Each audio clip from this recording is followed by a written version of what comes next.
भारत सरकार नोंदणीकृत माणुसकी सोशल व ग्राहक फाउंडेशन संचलित ग्राहक उपभोक्ता संरक्षण समिती कळवण तालुका नाशिक आयोजित 10वी व 12वी गुणवंत विद्यार्थी सत्कार सोहळा व ग्राहक जनजागृती व पदग्रहण सोहळा राष्ट्रीय संस्थापक अध्यक्ष दादाभाऊ केदारे यांच्या उपस्थितीत मोठ्या उत्साहात पार पडला। नाशिकहून आलेले पदाधिकारी यांचं कळवण नगरीत आगमन होताच आलेल्या प्रमुख पाहुण्यांचं प्राध्यापक SM पगार सर व कळवण टीमनं स्वागत केलं व व्यासपीठावर स्थान ग्रहण केलं। त्यानंतर प्राध्यापक SM पगार सरांनी ग्राहक जनजागृतीवर मार्गदर्शन केलं व त्यानंतर अतिथी देवोभव आलेल्या पाहुण्यांचा सत्कार करण्यात आला। दादाभाऊ केदारे यांचा सत्कार SM पगार सरांनी केला। राष्ट्रीय उपाध्यक्ष रोहिणी जाधव यांचा सत्कार दया पाटील यांनी केला। राष्ट्रीय मार्गदर्शिका अर्चना जोटिंग मॅडम यांचा सत्कार वंदना इंगळे मॅडम यांनी केला। राष्ट्रीय सचिव डॉक्टर अविनाश जोटिंग यांचा सत्कार डॉक्टर मिलिंद वाघ सरांनी केला। डॉक्टर प्रवीण कुमार चव्हाण यांचा सत्कार डॉक्टर साहेबराव पवार यांनी केला। डॉक्टर साहेबराव निकम यांचा सत्कार मुख्याध्यापक PM बागुल सरांनी केला। ललिता पवार यांचा सत्कार प्राध्यापिका मीना बोरसे यांनी केला। तसंच कळवण तालुक्यातील नुकतेच भारत मातेचे 17 वर्ष रक्षण करून सेवानिवृत्त झालेले सैनिक हिरामन निकम व अमोल निर्भवने यांचा सत्कार अध्यक्ष दादाभाऊ केदारे यांच्या हस्ते सन्मान चिन्ह देऊन करण्यात आला। त्यानंतर राष्ट्रीय मार्गदर्शिका डॉक्टर अर्चना जोटिंग यांनी मार्गदर्शन केलं।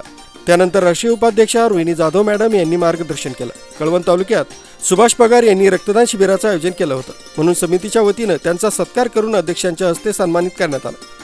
तदनंतर अध्यक्षीय भाषणात दादाभाऊ केदारे यांनी कळवण टीमचे पदाधिकारी व मुख्य आयोजक प्राध्यापक SM पगार सर व टीमचे शिस्तबद्ध ग्राहक व जनजागृती यशस्वी केल्याबद्दल भरभरून कौतुक केलं व ग्राहक संरक्षणविषयी शुद्ध केले युद्ध असा नारा देत मार्गदर्शन केलं व त्यानंतर विद्यार्थ्यांचा गुणवंत विद्यार्थी सोहळा सुरुवात झाली।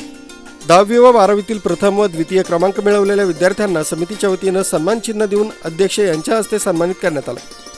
यावेळी सूत्रसंचालन डॉक्टर मिलिंद वाघ सर व योगेश निकम यांनी केलं, तर आभार प्रदर्शन प्राध्यापिका वंदना इंगळे मॅडम यांनी केलं। कार्यक्रमास नाशिकहून आलेले प्रमुख पाहुणे अध्यक्ष माननीय दादाभाऊ केदारे, राष्ट्रीय उपाध्यक्ष रोहिणी जाधव, राष्ट्रीय सचिव डॉक्टर अविनाश जोटिंग, राष्ट्रीय कार्याध्यक्ष डॉक्टर प्रवीण कुमार चव्हाण, राष्ट्रीय मार्गदर्शक डॉक्टर साहेबराव निकम, राष्ट्रीय शैक्षणिक मार्गदर्शक डॉक्टर अर्चना जोटिंग, जिल्हाध्यक्ष नाशिक ग्रामीण ललिता पवार आदी मान्यवर उपस्थित होते। तसंच कळवणमधून प्राध्यापक SM पगार सर, उत्तर महाराष्ट्र कार्याध्यक्ष प्राध्यापक वंदना इंगळे मॅडम, राज्य मार्गदर्शक डॉक्टर साहेबराव पवार, नाशिक जिल्हा उपाध्यक्ष शिक्षण विभाग डॉक्टर मिलिंद वाघ, नाशिक ग्रामीण जिल्हाध्यक्ष योगेश निकम, कळवण तालुकाध्यक्ष दया पाटील, महिला तालुकाध्यक्ष राकेश येवला, कळवण तालुकाध्यक्ष व्यापारी विभाग ज्ञानदेव पवार, समिती सदस्य माननीय संपादक प्रकाश बस्ते सर, तालुकाध्यक्ष मीडिया विभाग प्राध्यापक मीना बोरसे, अशोक पगार सर, PM बागुल सर, शिक्षण विभाग मार्गदर्शक नाशिक आदी मान्यवर महिला मोठ्या संख्येने उपस्थित होते।